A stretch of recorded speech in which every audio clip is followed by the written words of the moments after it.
The movie begins in Nampyeong, South Korea. A young woman named Shin Rumi runs a successful fried chicken restaurant in a small neighborhood.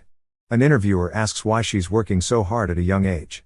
She explains that her father left when she was young, and she wants to work to help her mother. One night, a group of hired thugs awakens Rumi and drags her out of bed.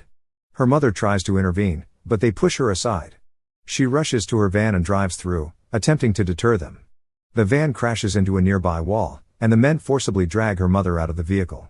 When she struggles to break free from their grasp, they drop her, causing her head to hit the sidewalk with a sickening crack, rendering her unconscious.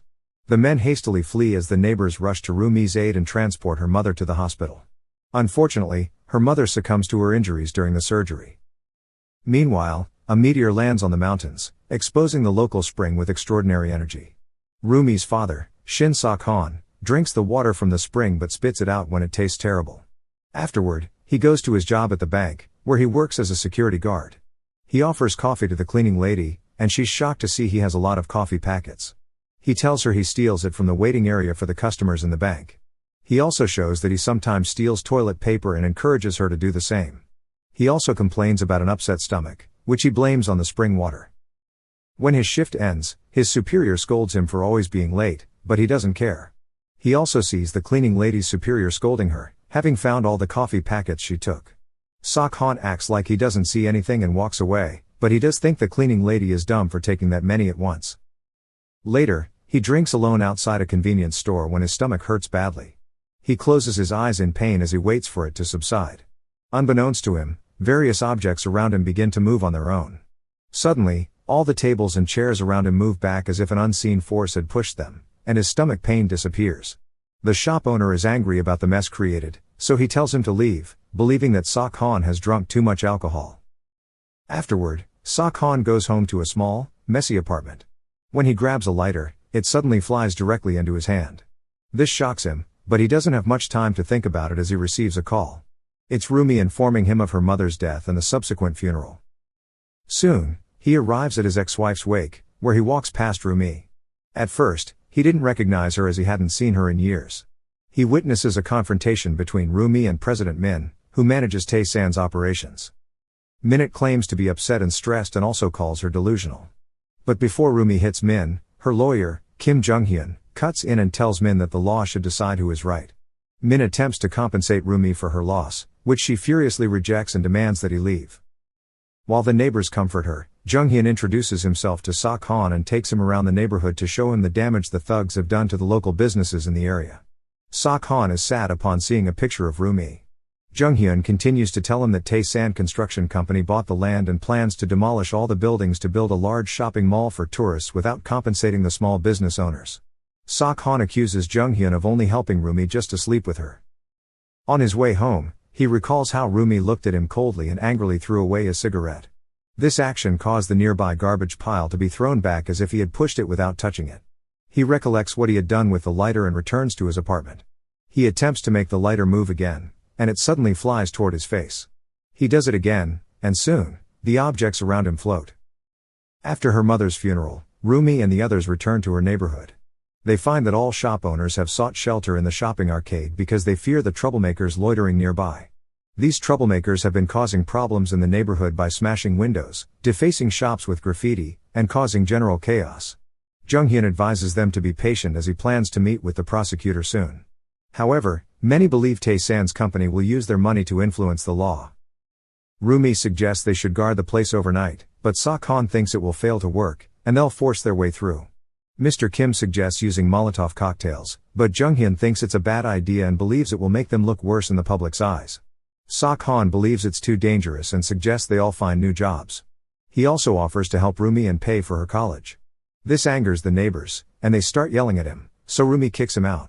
Later, Sok-han goes to a nightclub and shows his powers to the owner, who immediately hires him as a performer. The following day, Rumi and Jung-hyun meet with the prosecutor's supervisor. He tells them that the autopsy report isn't enough evidence. Their only other evidence was a dashboard camera from a nearby car. However, the owner claims it's fake, and they believe Tae-san bought him out. Afterward, Rumi arrives at her neighborhood, where Sok-han waits for her. He asks to talk privately with her. He tells her he wants her to live with him and go to college and that he'll earn enough money to support her. When he tries to demonstrate his newfound ability, Rumi accuses Sok-han of being an irresponsible parent. Sok-han tries to explain he left them to protect her and Rumi from the debts his friend left him, but Rumi doesn't believe him.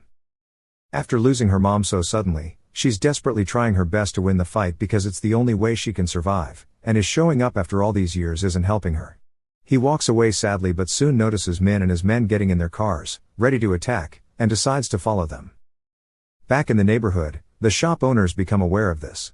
Mrs. Kim gets the police while the others barricade the entrances.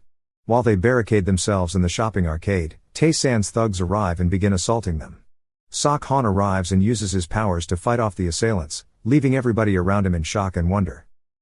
The thugs get scared, and when one attempts to attack again, Sok-han twists his arm and makes him float in front of everyone. Mrs. Kim arrives with the police, taking them to the precinct, where both sides start arguing and blaming each other for what happened. The police officer watches the video showing Sok-han using his powers. However, the officer doesn't believe him, much to the amusement and delight of the shop owners. The shop owners finally win against Min and his men, and they start gaining some hope now they have Sok-han on their side, despite Rumi's reluctance to have him around. Later in the evening, Min's men are camping by the neighborhood and see some trash floating around, and they run away when they see their car floating as well. Sok-han uses his powers to create a barricade around the place to protect the neighborhood. When Jung-hyun asks him how he acquired these powers, Sok-han says he believes his ex-wife gave it to him so he could be a better father.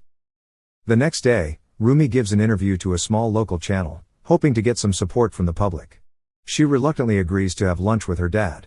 She asks him to see a doctor in case his powers damage his body, but he swears he's okay. Meanwhile, Min and his assistant meet up with director Hong, the owner of Tae-san. She calls for her men to come in and beat Min up while she records herself on the phone. She pretends she doesn't know these violent people, but since she's also a victim, she doesn't get sued later. Hong is aware of Sok-han's powers because of the video. Min swears they could quickly evict all the shop owners if it weren't for him. Hong tells him she'll take care of it all. Later in the evening, a recording of Sok-han using his powers appears on TV, and a so-called expert claims he's using special shockwave weapons given to him by North Korea. Soon, 2 cops show up by the barricade to arrest Sok-han since his bank employers accuse him of theft. Thinking it's a misunderstanding that can be quickly cleared, Sok-han accepts to go with them, only to be handcuffed and kept in custody. Rumi calls Jung-hyun to ask for his help, and he promises to be there soon before picking up another call. The prosecutor informs him that one of Tae-san's employees has turned himself in for killing Rumi's mother, which is all part of Hong's plan. She orders Min to start another company under a different name and create a new contract to demolish the local businesses legally. She uses her connections to gain support from the police. She makes a diversion by having Sok-han arrested under false charges. After removing Sok-han from the situation, Min and his thugs order the riot police to destroy the barricade and arrest the shop owners. Jung-hyun calls Rumi to tell her all of this and asks her to run away, but Rumi hangs up on him after expressing her wish to fight until the end. Meanwhile, Hong visits Sok-han at the precinct to make him an offer. He will be declared a dangerous man because of his powers unless he agrees to work for her and her company. Hong says she'll give him time to think about it before giving him her business card and leaving. With the press around them, the cops try to advance against the barricade, but Rumi and her friends keep them at bay by using Molotov bombs. However, they have no choice but to run away when the police bring over an excavator to destroy the barricade. While everyone runs, Rumi falls and sees Mr. Kim stuck under some debris. She helps him get out, and the barricade explodes, nearly hitting them both. Rumi and the shop owners flee into the shopping arcade with the police in pursuit. The riot police manage to break through the barricade and surround the entrances. It's nearly impossible for Jung-hyun to get in to help. He calls Rumi and tells her everyone should escape to the roof, or they'll get arrested. When he sees the news, Sok-han breaks out of his jail cell and escapes the precinct by jumping through a window. He destroys Hong's car and musters the ability to fly. Rumi and the others all make it to the roof except for Mr. Kim, who is pushed off by the police and is left hanging on the railing of the stairs. After falling a few times, he arrives just in time to save the falling Mr. Kim. He arrives at the rooftop just as Jung-hyun reaches the roof of a nearby building and uses a ladder between both rooftops to cross over. The SWAT team arrives via a portable building suspended on a crane. They capture Rumi and drag her into the suspended building, but unfortunately, the crane malfunctions. An officer nearly falls out, and Rumi helps him. After handling the remaining police officers, Sok-han uses his powers to push them to the other roof in one go. He goes and helps his daughter by pulling the portable building close to the rooftop, but he loses control, and Rumi falls out.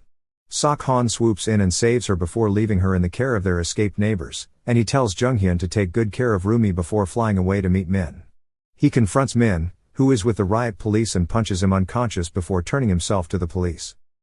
Sok-han is released 4 years later, and Jung-hyun picks him up. Jung-hyun tells him about his engagement to Rumi. They visit Rumi's restaurant, which is now an empty and unoccupied lot. Jung-hyun explains that Tae-san's project ultimately did not turn a profit, and construction has been delayed. They arrive at Rumi's new restaurant, where Sok-han reunites with his daughter and the local shop owners. He then uses his powers to serve drinks to the customers, much to everyone's delight. The movie ends as it's revealed that Rumi named her new restaurant Superpower Chicken. Thank you for watching. Subscribe for more videos like this to help the channel out. Have a nice day.